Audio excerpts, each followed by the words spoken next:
Праваабаронцы паведамляюць пра масавыя затрыманні з удзелам КДБ на Гарадзеншчыне. Колькасць тых, каго затрымалі, прычыны візітаў сілавікоў ды іншыя акалічнасці пакуль невядомыя. Аб'ектыўнай па-беларуску навіны гэтага чацвярга. Віталь Бабін. Добры вечар, спадарства. Запрашаю на галоўнае інфармацыйнае выданне.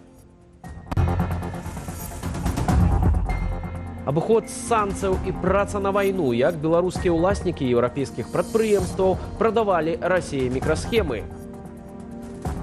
У гэтай кампаніі ёсць доля ў фонда, які ўзначальвае дочка Пуціна Кацярына Ціханова.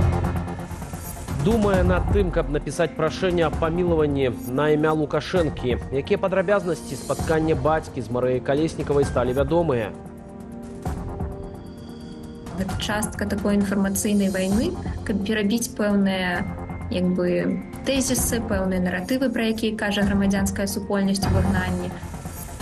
Сусветны дзень барацьбы з цукроўкаю. Як сёння жывуць беларусы з гэтай хваробаю? Диабетик в идеале, он должен быть мегазожником. Это спорт, это регулярный ранний подъем, это здоровое разнообразное питание. Журналісты бюро медыа раскрылі чарговую схему для абыходу санкцыяў. Паводле расследавальнікаў, латвійская кампанія для вытворчасці мікрасхемаў пад кіраўніцтвам беларуса магла наладзіць продаж сваёй прадукцыі ў Расію. Набывае мікрасхемы фірма, што выпускае зброю для патрэбаў вайны Расіі ва ўкраіне. Аліна Скрабунова падрабязней. Бізнес беларуса Сергея Хвалька для вытворчасці мікрасхемаў у Латвіі і Беларусі трапіў пад пільнае вока расследавальнікаў бюро медыа. Журналісты лічаць, што бізнесовец з партнёрамі можа таемна прадаваць чыпы расійскім вайсковым прадпрыемствам. Там Сергей Хвалько, гэта асноўны чалавек у гэтай всёй кампаніі. Ён давно, в прынцыпе, працуе на гэтым рынку, займаўся спачатку продажам мікрасхемаў, потым ён разам з партнёрамі наладзіў уласную вытворчасць у Даўгавпілсе, у суседняй Латвіі. Яны там з 17-го года працуюць. Фірма Сергея Хвалька SMD Baltic мае падатковыя льготы ў Латвіі, атрымлівае датацыі еўразвязу як прадпрыемства для вытворчасці высокатэхналагічнай прадукцыі. Да вайны кампанія SMD Baltic афіцыйна прадавала мікрасхемы ў Расію. Пасля публічна асудзіла ваенную агрэсію і заявіла, што перастала прымаць замовы з Расіі і Беларусі. Тое самае сказаў расследавальнікам і сам Сергей Хвалько. З вайной мы не працуем. Гэта нашая прынцыповая пазіцыя. Я разумею, што вам патрэбная сенсацыя, а тут людскія лёсы. Дапусцім, цяпер там, у Даўгаўпілсе, завод зачыніцца, а ў нас дзяўчынка працуе. Ейны мужык на бетонным заводзе, у іх 3 дзяцей. Куды яны з'едуць? Мы ўсё выдатна разумеем. Ёсць пэўныя маральныя складнікі. Але, на думку расследавальнікаў бюро медыа, кампанія SMD Baltic магла працягнуць продаж мікрасхемаў у Расію праз беларускіх пасярэднікаў. Адна з такіх кампаніяў завецца Мікрамаунт. Таксама належыць Сергею Хвальку і раней мела назву SMD BY. Яны там наладзілі вытворчасць і давно ўжо займаюцца пастаўкамі электронных плат у Расію, і іх буйны кліент гэта такі расійскі буйны вытворца дронаў, які называецца Геоскан, і ў гэтай кампаніі ёсць доля ў фонда, які ўзначальвае дочка Пуціна Кацярына Ціханова. Геоскан застаецца пад санкцыямі ЗША і еўразвязу менавіта як вытворца беспілотнікаў, якія Расія выкарыстоўвае ў вайне супраць Украіны. Паводле мытных дэкларацыяў, якія знайшлі журналісты-расследавальнікі, кампанія Мікрамаунт з ліпеня 2023 да чэрвеня 2024 прадала Геоскану электронныя кампаненты на $1 200 000. Существует целое управление военно-технического направления, которое занимается как раз созданием схем нелегальной, полулегальной, серой закупки комплектующих изделий для российской военной промышленности через третьи страны и прочее. Паводле бюро медыа, цяпер латвійская кампанія можа адпраўляць свае мікрасхемы ў Расію праз кампаніі ў Беларусі, Казахстане, Турцыі, Кітаю і Ганконгу. Цікава, якую будзе рэакцыя латвійскіх уладаў на гэтае расследаванне? глубоко выявить обход санкций. Это полдела. Второе – это заблокировать такую преступную деятельность. Более того, вторая составляющая здесь – это работа для спецслужб. Обычно такие журналистские расследования, они становятся отправной точкой и для работы контрразведывательных органов. Іншыя ўдзельнікі шэрай схемы для абыходу санкцыяў – смаленская новая электронная кампанія і менскі Sky Global. Больш падрабязна пра гэта можна даведацца з расследавання бюро Медыа. Аліна Скрабунова, Белсат. Экспорт паўднёвай Карэі ў Беларусь летась узляцеў у 15 разоў. Пра гэта паведаміў амбасадар Андрэй Чарнецкі, які працуе ў гэтай азіяцкай краіне. У інтэрв'ю выданню «Карэя Таймс» чыноўнік адзначыў, буйны рост гандлю адбыўся нягледзячы на санкцыі, уведзеныя супраць Беларусі. Магчымую прычыну гэткай з'явы Белсату назваў былы чыноўнік і намеснік кіраўніка Народнага антыкрызіснага ўпраўлення Артём Брухан.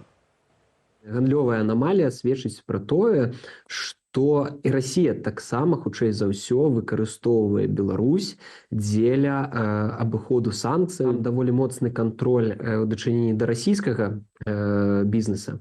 І вось кантралюючыя органы паўднёвай Карэі, яны вельмі моцна сочаць за гэтым. А вось я думаю, што на Беларусь меншы зрок падае.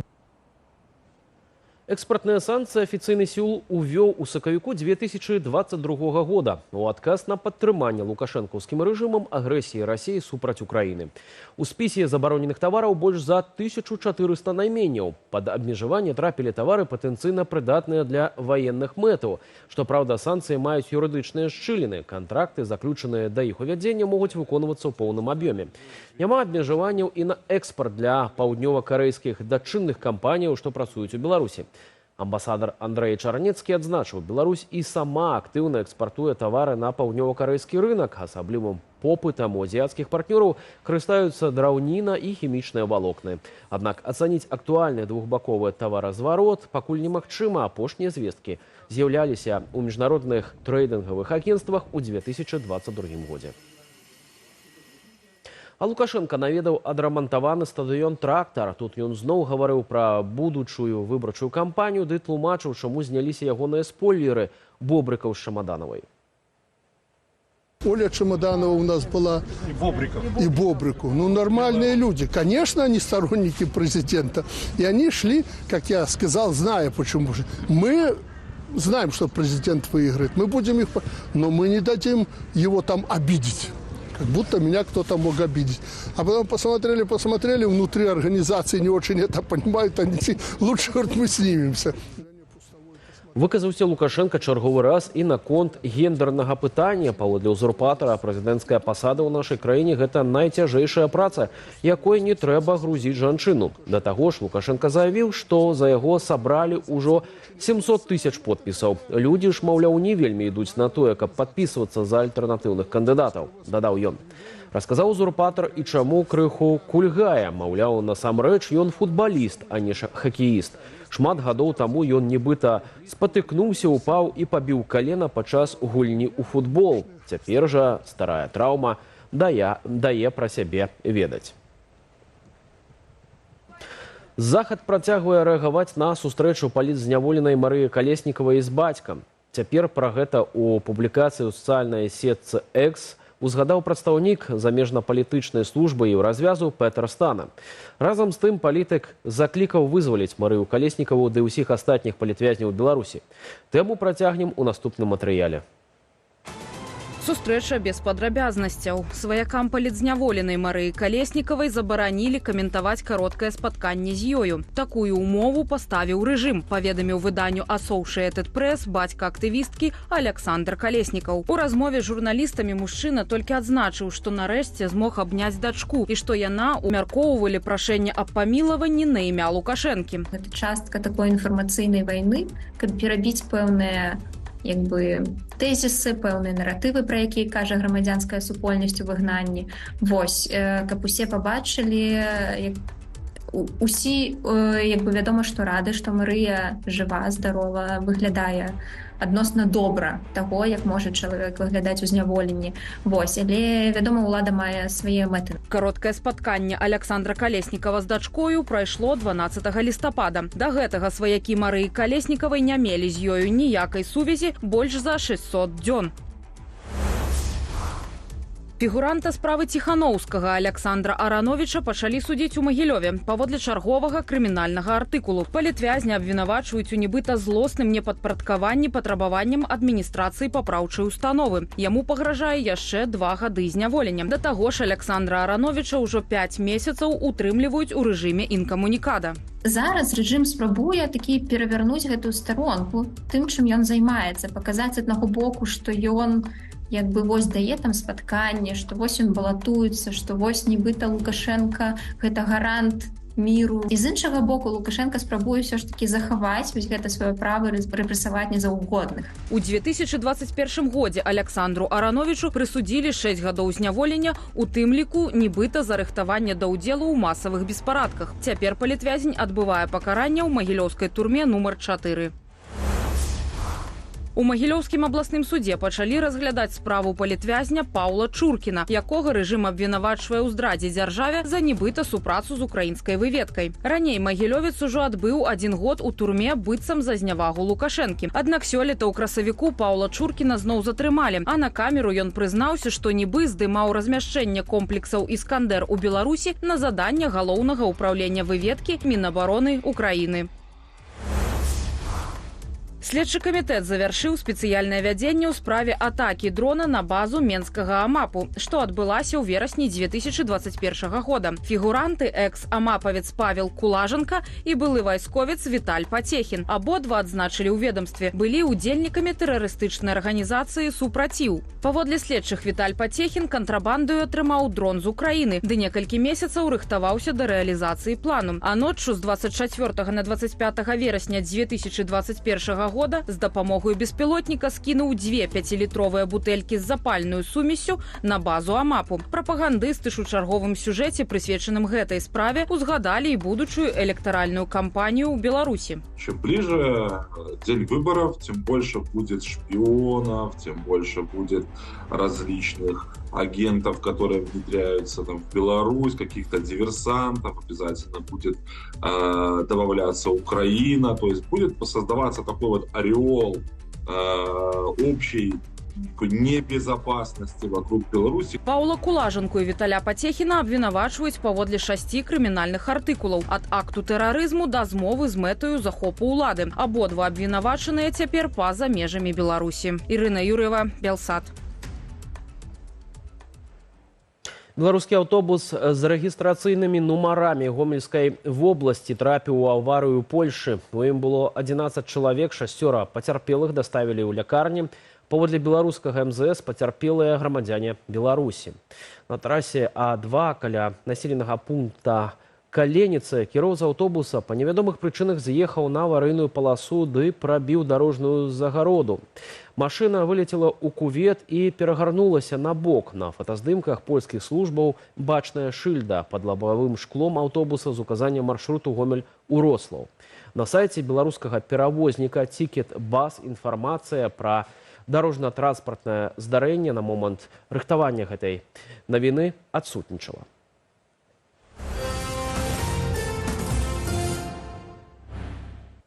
Яшчэ больш інфармацыі, відэа, фотаматэрыялаў можна знайсці, перайшоўшы па QR-кодзе на вашых экранах і маніторах на наш тэлеграм-канал. Падпісвайцеся і чытайце інфармацыю, якую рыхтуюць нашыя калегі. Галоўная ўмова – гэта павінна быць бяспечна для вас. Таксама чытайце нашу інтэрнэт-старонку belsat.eu. Пры той жа ўмове бяспека перадусім. Дзякую, што вы з намі. Польская аўтакефальная праваслаўная царква ў апошнія гады сталася духоўным прытулкам для ўцекачоў з Украіны і Беларусі. Пра гэта ў эксклюзіўным каментары Белсату распавёў прэзідэнт Польшы Анджэй Дуда. Адбылося гэта падчас урачыстасцяў з нагоды 100-годдзя аўтакефаліі. Падрабязней мой калега Руслан Ігнатовіч. Прэзідэнцкі палац, Варшава. Сёння тут прайшла урачыстая цырымонія, прысвечаная стагоддзю аўтакефаліі польскай аўтакефальнай праваслаўнай царквы. На мерапрыемстве прысутнічалі вышэйшыя дзяржаўныя асобы, прадстаўнікі духавенства і рэлігійныя абшчыны з усёй краіны. Гэты юбілей – важная вяха ў гісторыі Польшы, бо незалежнасць царквы ад Расіі ў 1924 годзе дапамагла ўмацаваць духоўную і культурную ідэнтычнасць польскай праваслаўнай супольнасці. Сёння польскае праваслаўе аб'ядноўвае беларусаў, украінцаў і лемкаў, этнічную групу з Карпатаў, ды актыўна падтрымлівае іхныя традыцыі. Прэзідэнт Польшы Анджэй Дуда, адкрываючы цырымонію, адзначыў, што аўтакефалія дапамагае развіццю рэлігійнай свабоды і нацыянальнага адзінства. Cała wspólnota prawosławna ludzi wierzących. Уся праваслаўная супольнасць, вернікі – гэта гісторыя, якая налічвае ўжо шмат стагоддзяў. Сёння гэта важная і неад'емная частка нашага грамадства. Аўтакефальная праваслаўная царква ў Польшчы адыграла вялікую ролю, асабліва ў апошнія гады, калі да ліку вернікаў дадалося мноства людзей, у прыватнасці ўцекачоў з Украіны, якія знаходзяць тут прытулак ад вайны, ратуюцца ад яе на польскай зямлі. Духоўны прытулак у Польшы знайшлі праваслаўныя вернікі не толькі з Украіны. Nie możemy zapominać również o tych, którzy w ostatnich latach przybyli z Białorusi. Нельга забываць і тых, хто апошнія гады прыбыў з Беларусі, часта ратуючыся ад рэжыму, які, на жаль, па-ранейшаму пануе ў вашай краіне. Гэтыя людзі таксама маюць вострую патрэбу ў духоўным прыстанку. І праваслаўныя святыні, аўтакефальная царква ў Польшчы становяцца для іх такімі месцамі, даюць ім духоўнае падтрыманне, што мае вялікае значэнне. Пытанні аўтакефаліі актуальныя для шмат якіх краінаў з высокім адсоткам праваслаўных вернікаў. І прыклад Украіны, якая ў 2019 годзе атрымала для сваёй праваслаўнай царквы аўтакефалію ад маскоўскага патрыярхату, паказвае, наколькі гэта складаны і адчувальны працэс. Таму паўстае вялікае пытанне, ці зможа калі-небудзь і беларуская праваслаўная царква атрымаць незалежнасць ад Масквы. Это, наверное, тоже зависит от белорусского населения, от людей, которые хотят этого, которые будут пытаться. Но кроме людей тоже, конечно, должны пойти за ними священники, священнослужители, епископы, которым как церковным деятелям патріарх зможа даць аўтакефалію. Што рабіць тым, хто прагне незалежнасці для праваслаўнай царквы ў Беларусі? Калі у нас будзе незалежнасць унутры сябе, калі мы будзем разумна, адэкватна, духоўна ацэньваць розныя справы і прымаць нейкія рашэнні, дзейнічаць як нейкая супольнасць, то мы будзем аўтакефальныя дэ-факта. Пытанне атрымання незалежнымі краінамі аўтакефаліі сёння стаіць востра яшчэ і таму, што расійская праваслаўная царква застаецца адзінаю ў свеце, хто адкрыта падтрымлівае вайну ва ўкраіне. И сегодня, когда наши бойцы защищают там, на Донбассе, Россию, нужно помнить, что они борются не с каким-то местным явлением опасным и недоброжелательным по отношению к России. Они сегодня борются за будущее нашей страны. И я призываю всех вас возносить молитву сегодня особенно о президенте нашем. Руслан Ігнатович, Белсат. Сёння адзначаецца сусветны дзень барацьбы з цукроўкаю. Гэта адна з самых распаўсюджаных хранічных хваробаў у свеце. Штогод ад яе пакутаюць мільёны людзей. Захворванне не выбірае ні ўзросту, ні статусу чалавека, а яго лячэнне і прафілактыка застаюцца глобальным выклікам. Дата прымеркаваная да дня нараджэння канадскага доктара і фізіолага Фрэдэрыка Бантынга. Ён адкрыў інсулін, гармон, што рэгулюе ўтрыманне цукру ў крывы. Падрабязней у нашым наступным матэрыяле. Цукровы дыябет – гэта выклік ці прысуд. 23гадовая Вікторыя – маладая дзяўчына з працай, сябрамі, захапленнямі, але за ейным звыклым жыццём стаіць пастаянная барацьба. 4 гады таму Вікторыі паставілі дыягназ – цукровы дыябет першага тыпу. Гэта калі арганізм амаль не выпрацоўвае інсуліну. Такі дыябет звычайна развіваецца ў дзяцей і маладых людзей. Когда вот я, получается, услышала диагноз, я, как-то было все нормально. Я не грустила, я не билась в истерике, не плакала. Принятие как-то проходило постепенно. Я постепенно осознавала ужасы и постепенно их принимала. Сама Вікторыя расказвае, што спачатку ёй было складана адаптавацца. Часам ёй даводзіцца адмаўляцца ад улюбёных прысмакаў, разлічваць порцыі і час ежы, пазбягаць эмацыйных перагрузак. Регулярная физическая активность, она помогает клеткам лучше принимать инсулин. То есть просто диабетик в идеале, он должен быть мегазожником. Это спорт, это регулярный утренний подъем, это здоровое разнообразное питание, баланс, там, не кушать сильно много сладкого и прочего. Это действительно помогает. Это очень работает. Оно не излечит диабет, но оно улучшает качество жизни заметно. Но опять же, это тяжело соблюдать. Другі тып цукровага дыябету – гэта калі арганізм вырабляе інсулін, але клеткі слаба на яго рэагуюць і ўзровень цукру ў крыві павышаецца. Ён больш распаўсюджаны сярод дарослых. Сімптомы такія: падвышаны апетыт, потым таксама падвышаная колькасць мачы, пачинаюць і по ночам так вставать в туалет и день и ходить часто так само. Появляются такие ранки, розные язвочки, не гоятся долго, не заживают. Цукровы дыябет небяспечны сваімі ускладненнямі. Перадусім паражаюцца крывяносныя сасуды, можа дайсці да ішэмічнай хваробы сэрца і ныркавай нястачы. Са звестак Сусветнай арганізацыі здароўя кожная 10-я асоба, старэйшая за 18 гадоў, мае цукроўку. Паводле сёлетняй статыстыкі, гэта больш за 500 мільярда людзей ва ўсім свеце. Галоўная рызыка – гэта падвышаная маса. Вось. То бок это отлучение, контроль ваги, нормальное правильное питание, это физическая активность и такие речи.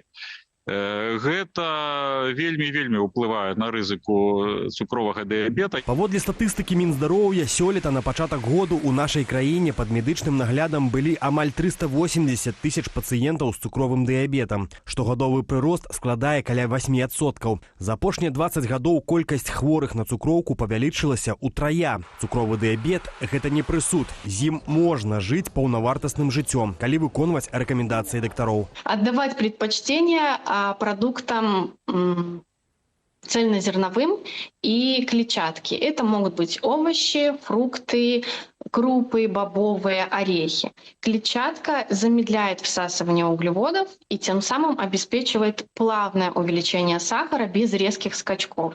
Ну и желательно сократить количество насыщенных жиров в рационе, таких как красное мясо, кокосовое, пальмовое, сливочное масла и другие. Правильное харчаванне пры дыябеце дапамагае падтрымліваць стабільны ўзровень цукру ў крыві і паляпшае агульны стан здароўя. Пры магчымасці любыя змены ў харчаванні пры гэтай хваробе варта абмяркоўваць з доктарам ці дыетолагам. Своевременные приемы пищи, их может быть 4-5, и умеренные порции помогают поддерживать стабильный уровень сахара и избегать много проблем и с весом, и со здоровьем. Наоборот же, пропуски еды или большие перерывы между приемами пищи, наоборот, могут провоцировать скачки сахара в крови и другие нежелательные последствия. Паводле Вікторыі, жыццё з цукровым дыябетам не прысуд, а выклік. Цяпер яна вядзе паўнавартасны лад жыцця і стараецца падтрымліваць здароўе з дапамогай правільнага харчавання. Своечасовы зварот да лекара і правядзенне дыягностыкі цукровага дыябету ёсць ключавым для захавання здароўя і кантролю над хваробаю. Павел Алейнікаў, Андрей Сульжыц, Белсат. Так званую земельную амністыю Беларусі падоўжаць да 1 студзеня 28 году. Адпаведны законапраект прынялі сёння ў Палаце прадстаўнікоў. Это азначае адтэрмінаванне легалізацыі зямельных участкаў самавольна занятых або перададзеных з парушэннем вызначанага парадку ці з нямэтавым прызначэннем. Раней легалізаваць іх неабходна было ў 2025 годзе. Паводле дэпутата Палаты прадстаўнікоў Івана Маркевіча, рашэнне звязанае з тым, што зямельныя службы не паспяваюць апрацоўваць дакументы ад грамадзянаў. Да таго ж, новы законапраект прадугледжвае магчымасць зарэгістраваць нерухомасць у любым агенцтве без прывязкі да месца знаходжання нерухомасці.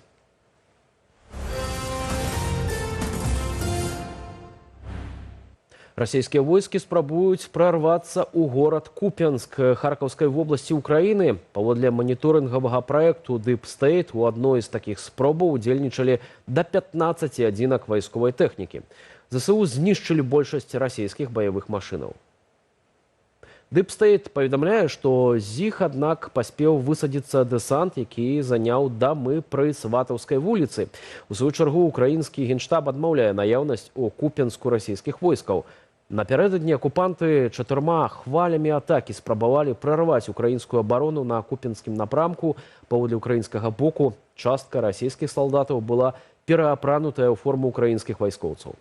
2 гады таму, 10 лістапада, Збройныя сілы Украіны вызвалілі стратэгічна важны транспартны вузел мястэчка Куп'янск ад расійскай акупацыі. Зноў Украіна. Першыя некалькі дзесяткаў грамадзянаў гэтай краіны, якія жывуць за мяжою, падпісалі кантракты і уступілі ва ўкраінскі легіён. Гэтае падраздзяленне украінскай арміі камплектуюць і навучаюць на тэрыторыі Польшчы, каб потым адправіць на фронт ва Ўкраіну. За месяц заяўкі на ўступленне ва ўкраінскі легіён падалі больш за 600 асобаў. У цэнтры для набору добраахвотнікаў пабываў і наш корэспандэнт Александр Папко.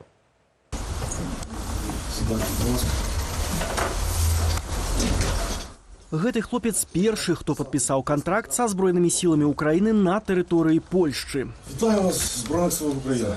У генеральным консульстве ў польскім Любліне першыя некалькі дзесяткаў добраахвотнікаў уступілі ва ўкраінскі легіён. Фармуюць яго з грамадзянаў Украіны, якія жывуць за мяжою. 2 види контрактів на 1 контракт. Падпісваюць 2 віды кантрактаў. Першы да канца асаблівага перыяду, пакуль прэзідэнт Украіны не падпіша указу пра дэмабілізацыю і вайскоўцы змогуць звольніцца. Другі на 3 гады. Але хацеў бы адзначыць, што большасць з тых, хто падпісваюць кантракты, матываваныя. Яны падпісваюць кантракты да канца асаблівага перыяду. Гэта значыць, пакуль не скончацца баявыя дзеянні ва Ўкраіне. Цэнтр набору добраахвотнікаў у Любліне сабраў заяўкі ад украінцаў, якія жывуць у 30 краінах, бальшыня ў Польшчы і Чэхіі. Акрамя гэтага ёсць заяўкі з Літвы, Нямецчыны, Злучаных Штатаў, Канады, Вялікай Брытаніі. За першы месяц набору ў цэнтр звярнуліся больш за 600 чалавек. Пры гэтым патэнцыял дыяспары нашмат большы. Колькасць мужчынаў-украінцаў прызыўнога веку ў адной толькі Польшчы газета «Выборча» ацэньвае на 400 тысячаў чалавек. Є дуже багато дезінформації, є дуже багато... У інфапрасторы шмат дэзінфармацыі, ёсць шмат людзей, якія сумняваюцца. Яны баяцца паехаць ва Ўкраіну, таму што ім могуць забараніць вярнуцца назад. Тут жа ў іх ёсць магчымасць прыехаць, паглядзець умовы кантракту, запісацца. На фронт ва Ўкраіну легіён адправіцца як цэласнае падраздзяленне, але не адразу, а пасля навучання на тэрыторыі Польшчы. Гэтая краіна мае багаты досвед у рыхтаванні украінскіх вайскоўцаў. З пачатку расійскага ўварвання польскія трэнавальныя цэнтры падрыхтавалі больш за 20 тысячаў салдатаў ЗСУ. Ужо на днях першыя некалькі дзесяткаў добраахвотнікаў, якія тут у будынку за маёй спіною падпісалі кантракт з узброенымі сіламі Украіны і ўступілі ва ўкраінскі легіён, пачнуць базавае навучанне. Курс маладога байца працягнецца больш за месяц і будзе праходзіць у адным з навучальных цэнтраў недалёка ад Любліна. Пасля курсу маладога байца, агульнага для ўсіх, новабранцы пройдуць спецыялізацыю. Асобы старэйшага веку жадаюць у войску займацца рэчамі, блізкімі да сваёй цывільнай прафесіі, быць кіроўцамі, кухарамі, начальнікамі складоў. Ловим. Маладыя хочуць стацца штурмавікамі або аператарамі дронаў. Мне вельмі падабаецца тое, што запісваецца шмат моладзі, 19-20 гадоў. Вайна ідзе ўжо амаль 3 гады. У іх не абавязкова ёсць вышэйшая адукацыя, але яны жадаюць звязаць сваё далейшае жыццё з войскам. Новабранцы атрымаюць такі ж рыштунак і заробак, як і іншыя жаўнеры ЗСУ. Адзінае адрозненне – баец легіёну двойчы за год зможа адправіцца ў адпачынак за мяжу да родных, якія там жывуць. Закликаю всіх, щоб ми ж нарешті... Я закликаю усіх аб'яднацца. Вайна ідзе ўжо амаль 3 гады. Калі б мы зараз сабраліся, прыехалі і далі бой, то гэта паклала б канец таму варварству, якое адбываецца, забойству нашых дзяцей. Цяпер самы час прадэманстраваць адзінства. Увесь свет захапляўся намі ў пачатку гэтай вайны. Людзі бачылі, наколькі мы смелыя і адзіныя, і хацелі нам памагаць. Цяпер, аб'яднаўшыся, мы зможам зноў гэта паказаць. Украінскі легіён быў створаны пасля таго, як у ліпені Кіеў і Варшава падпісалі пагадненне пра супрацу ў сферы бяспекі. Украіна абавязалася забяспечыць легіён вайсковай уніформай і медыкаментамі, а Польша дасць навучальныя цэнтры і тэхніку. Хто ўзброіць украінскі легіён пасля таго, як ён пройдзе навучанне, Украіна ці Польша, пакуль невядома. Консул Украіны ў Любліне спадзяецца, што ініцыятывы, падобныя да украінскага легіёну, паўстануць і ў іншых краінах Еўропы. Александр Папко, Белсат, Люблин. Гэтым завершаем аб'ектыў. Адразу пасля нашай праграмы глядзіце Белсат Зум, дзе мой калега Вітаў Ціўчык паразмаўляў пра тое, як можна вызваліць палітычных зняволеных. Да сустрэчы на Белсаце.